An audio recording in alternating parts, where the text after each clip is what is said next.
Define the term cracking reaction. That's me. I'm telling you, I'm not reading the question. Define the term cracking reaction. 4.1. Let's take a look at 4.2. Is the product in reaction 2 a primary, secondary, or tertiary haloalkane? Give a reason for the answer. Let's go through the question statement and see what is happening.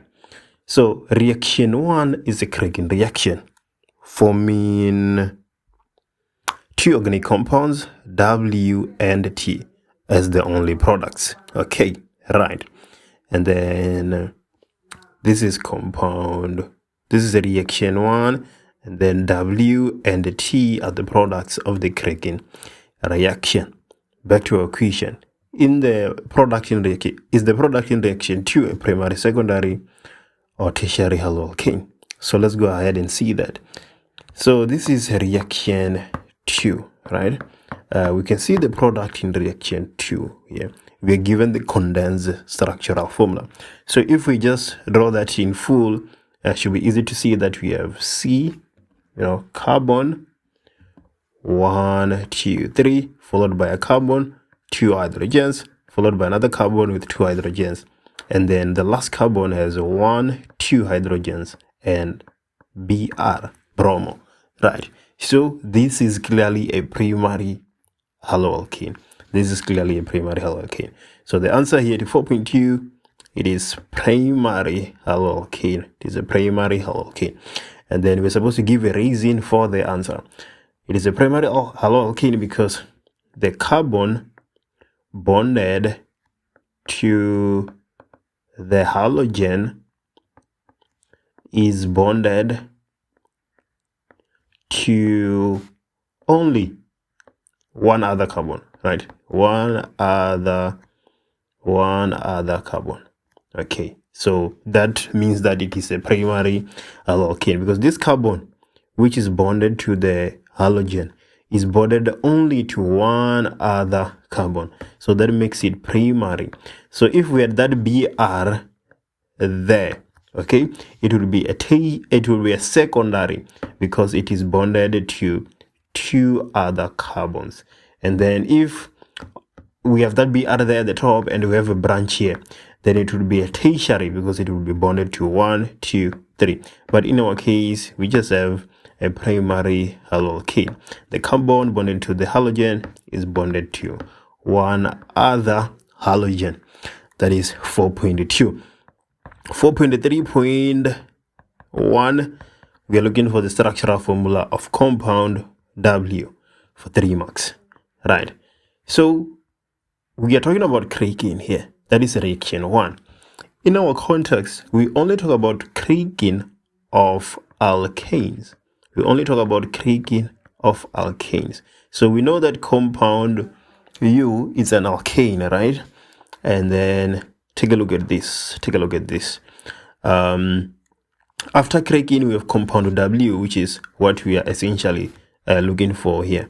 And then we have the compound T, of which we have C4H8, right? And then from compound W via reaction 2, we end up with a haloalkane with how many carbons? 1, 2, 3, 4. So we know that compound W has 4 carbons. So we have C4.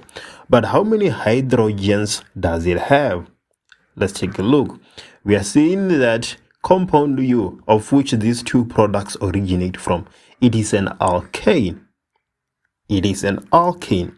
Let's keep that in mind. And then of this alkane, it has 8 carbons. An alkane has 8 carbons. So how many hydrogens does it have? It has H2N plus 2. N is 8, as you can clearly see. 2 multiplied by 8, that is 16. Plus 2, we get 18. So we have 18 hydrogens in total. We have 8 here. So here we need 10 hydrogens. So there we go. This is actually compound W. Compound W is butane, right? So the question, what does it say? Structural formula of compound W. So not the molecular formula, but actually the structural formula. So you need to deduce what compound W is. But then in on top of that, actually draw the structural formula. So the structural formula of butane, so we have a carbon, 3 hydrogens, carbon, 2 hydrogens, another carbon with 2 hydrogens, and the last carbon with 3 hydrogens. So this is 1, 2, 3, 4. That is compound W. Okay, so that is 4.3.1. Let's take a look at 4.3.2. Molecular formula of compound U. So let's go ahead and take a look at compound U. Where's compound U? Oh, compound U is the organic compound that you're studying with. Should be an obvious answer if you get 4.3.1 right.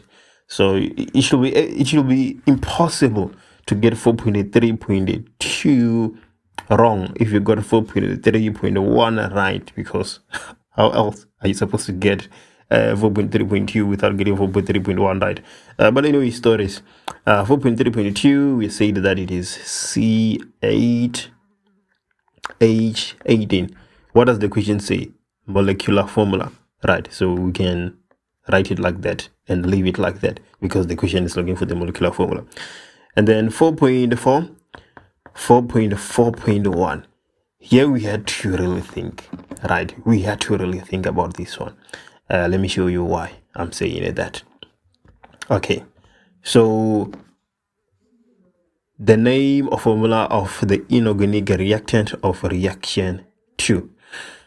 We said that compound W is C4H10, right?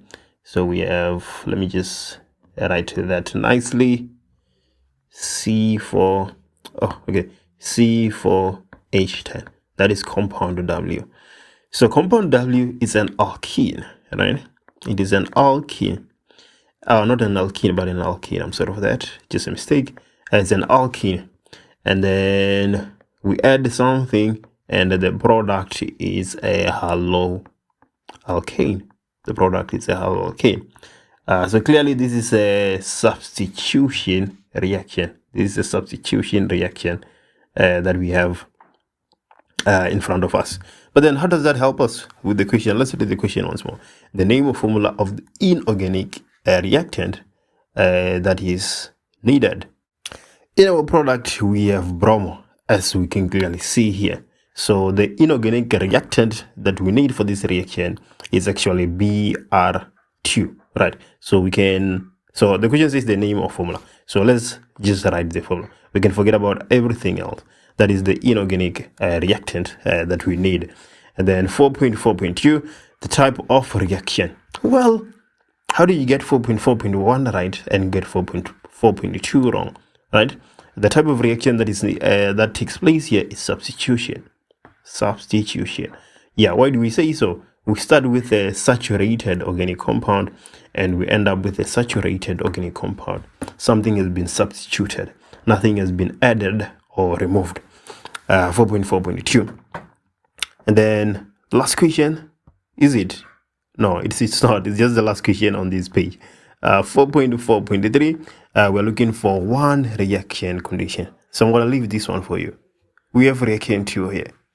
What is the reaction condition? Let me know in the comments. Right. And then what I like about this question paper is that we don't actually have to go up to see the diagram. The diagram is given again in the next page. Right. This is really helpful. Okay. 4.5, name the type of elimination reaction. Name the type of elimination in reaction 3. So we're told that reaction 3 is an elimination reaction. But how are we gonna figure out which elimination reaction it is? Well, a haloalkane as the main organic compound that you're studying with can only lead to one elimination reaction. If you start with a haloalkane, there's only one possible elimination reaction. So we don't need any other information in order for us to answer this question. The mere fact that we start with a haloalkane, it tells us which elimination reaction it is. This is dehydrohalogenation. So 4.5, dehydrogenation. halogenation, right? It cannot be anything else. That is the only option we have. And then compounds R and T are positional isomers. So let's take a look at compounds R and T. So R and T are positional isomers. So what is compound R? So compound R should be a alkene, right? We know that because we're being told that it is a positional isomer of compound T. Apart from that, it is a result of an elimination reaction. It will always be an alkene. Okay, so we are told that compound R is an alkene. But what are we supposed to do with that? I don't know. We'll figure it out. So here, let's just have alkene. We have an alkene. So alkenes can only undergo one type of reaction, addition reaction. There's nothing else you can do to an alkene except from adding. So this is an addition reaction, right? Let's see how that will help us with the actual questions, really. The inorganic reagents shown below are available for reactions IV, so for reaction 4 and reaction 5. And then we have those inorganic reagents there given. And then 4.6.1, the balance equation for reaction 4. Or write down the balance reaction for reaction 4 using structural formula and the correct inorganic reagent shown above. So let's try and crack the equation. Okay. So we need the complete reaction for reaction 4. We need to figure out what that is. Okay, it's fine. We already know that reaction 4 is an addition reaction. So what is reaction 5? So if it is an addition reaction, right, it means that here we end up with a saturated compound. Here we have a saturated compound. And then here, organic compound T, it is unsaturated, right? Unsaturated. So reaction 5 is elimination. Elimination. If we start with a saturated and we end up with an unsaturated compound, it is elimination. Something has been eliminated. Okay, so it is important for us to figure that out, that reaction 4 is addition and reaction 5 is elimination. So what can we possibly be adding in reaction 4 and what can we be eliminating in reaction 5? Okay, let's play around with the different options we have. So this is BR2. This is BR2. So if we add BR2 in reaction 4, we end up with a halo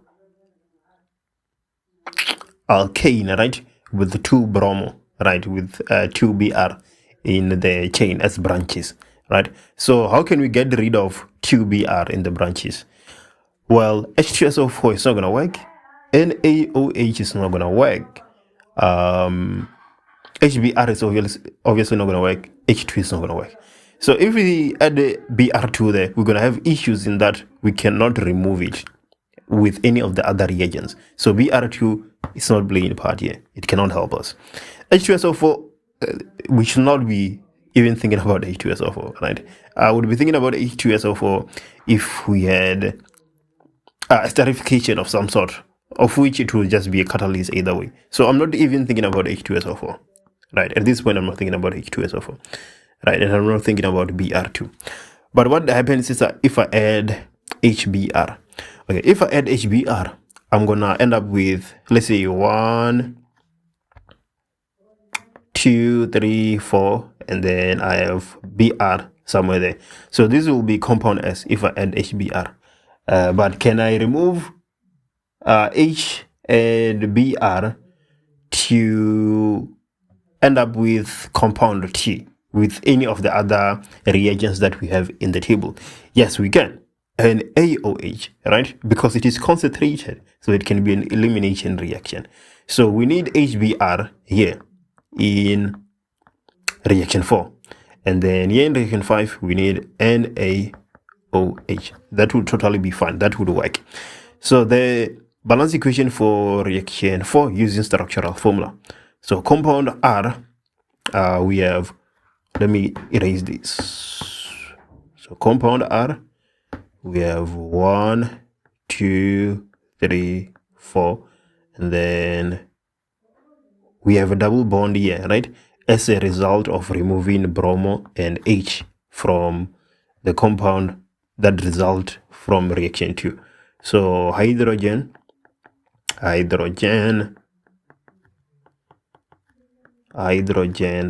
need another one there, So let me just count to make sure that my things are in order. 1 2 3 4, 1 2 3 4. Okay, I'm happy with that.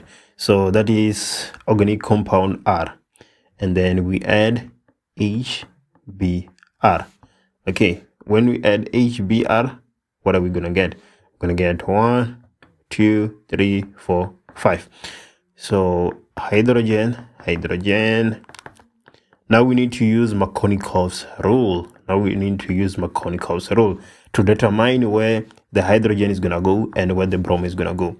So where is the hydrogen gonna go? The hydrogen is gonna go to the carbon with the most number of hydrogens. That is the Markovnikov's rule. So here we're gonna have 1 2. The double bond breaks and the other hydrogen comes here. We have a hydrogen here. Now we're gonna have Br. So right, that is how we decide where the hydrogen is gonna go and where the bromine is gonna go. The hydrogen is gonna go to the carbon with the most number of hydrogens already, and then the bromine is gonna go to the carbon with the least. Okay, so this here is a major product. Yeah, if you swap H and Br, you have the minor product. Don't ask me whether you're gonna get it right or not. If you do that, please don't. So that is 4.6.1.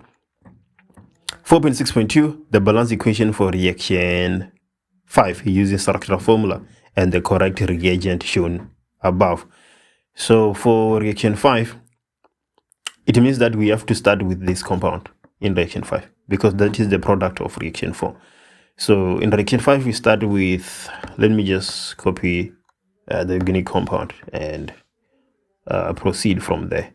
So duplicate, and there we go. What are we adding? We are adding NaOH, and then what will be the product? Okay, so we're gonna have 1 2 3 4. We need a double bond there. You're gonna see where everything else goes. So hydrogen 1 2 3 4. Okay, and then hydrogen 1 2 3 4, 1 2 3 4. Okay, I don't want to make any mistakes here with regards to the number of hydrogens. I want to make sure that everything is good. So we're gonna have plus, and then we are removing bromo and hydrogen, right? So we're gonna have NaBr plus H2O as our two products. Okay, but I'm having a concern now. There's something I'm thinking about. Let me show you why I'm saying that. So compounds R and T are positional isomers. So, okay, this is compound T. This is compound T, right? This is compound T. And then this here is compound R. So compound T is this product that we have here. And then compound R. Yes, compound R. This is compound R. Okay. So compound T and compound R should be positional isomers. But if you look at what I have here, they look the same, right? And that can't be. They're said to be positional isomers. They're not said to be the same compound. So we need to change the position of the fractional group. But in compound R, we cannot really change the position of the double bond. It has to be there. It has to be here on these two carbons, or on the first carbon, because the Br is here, right? We don't have any other option with regards to compound R. But with compound T, we have a bit of flexibility. So we cannot have the double bond there, because if we have the double bond there, T and R are no longer positional isomers. They're just the same thing. So we must actually have the double bond here on the second carbon, right? Of which I don't see an issue why that cannot be the case. So how many hydrogens? 1, 2, 3. Oh, how many bonds? 1, 2, 3, 4. And here we have 1, 2, 3, 4. Here we have 1, 2, 3, 4. I'm just trying to make sure that I'm not making any mistakes. Okay, let me take a look at the molecular formula. 1, 2, 3, 4. So C4, and then 1, 2, 3, 4, 5, 6, 7, 8. H8. 1, 2, 3, 4 bonds. 1, 2, 3, 4. 1, 2, 3, 4. 1, 2, 3, 4. Okay, I'm happy with that. And here 1, 2, 3, 4. 1, 2, 3, 4. 1, 2, 3, 4. 1, 2, 3, 4. The molecular formula 1, 2, 3, 4. So C4 1, 2, 3, 4, 5, 6, 7, 8. H8. Right, with the same molecular formula but different structural formulas. So I'm happy with that. And then 4.6.3, we are looking for the IUPAC name of compound T. So compound T, which is what we have here, will be we don't have any other we don't have a branch, so I don't need to worry much. We're gonna have build 1, 2, build 2 in.